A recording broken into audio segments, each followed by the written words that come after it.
समस्त को जय मसीह की परमेश्वर को दास भाई भगत सिंह द्वारा रचित दैनिक अध्ययन पुस्तक परमेश्वर रहस्य बांटंतुर ओडिया अनुवाद नवेम्बर मासर अध्ययन विषय लवण संदेशर रहस्य। आज नवेम्बर मास 24 तारिख।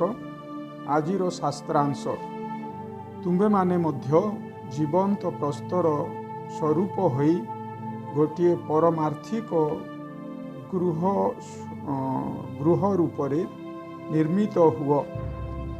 प्रथम पितर 2 अध्याय 5 पद। यह एक प्रश्नर विषय जे आत्मार क्षुधा और तृषा को क्यों जिनिष द्वारा परितृप्त करा जाई पारिबो। यार उत्तर गीत संहिता 36 अध्याय 8 पदरे दिया जाई अछि। से माने तुम गृहर पुष्टिकर द्रव्य बहुल रूपे परितृप्त हेबे। केवल ईश्वर गृह को आसिले ईश्वर लोक माने संपूर्ण परितृप्त हो पारिबे। प्रथम पितर 2 अध्याय 5 पद अनुसार आम्भे माने स्वयं जीवंत प्रस्तर स्वरूप एक संगरे संयुक्त होई ईश्वर गृह रूपे निर्मित हेउअछु। जेतेबेले मु पैलेस्टीन देश भ्रमण कली यहूदीय समाज गृह बड़ बड़ पत्थर रे निर्मित होइथिबार देखिली। जदि आपण एक सान पत्थर नहीं कांथर बृहत पत्थर को आघात करिवे तेबे ताहा हार्मोनियम वाद्य यंत्रर स्वर परी अति मधुर संगीत स्वर उत्पन्न करिब। प्रत्येक पत्थरर पृथक स्वर अछि। आज पर्यंत से मानंकु जणा नाही एही पत्थर गुड़िक किपरि कटा जाई अछि।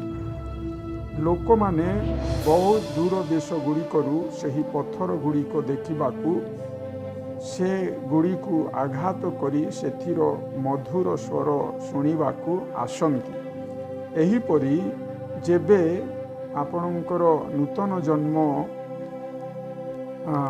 हुए आपण प्रभु जीशु ख्रीष्टंकर एक जीवंत प्रस्तर होई अछंती जोठारे स्वर्गीय संगीत अछि।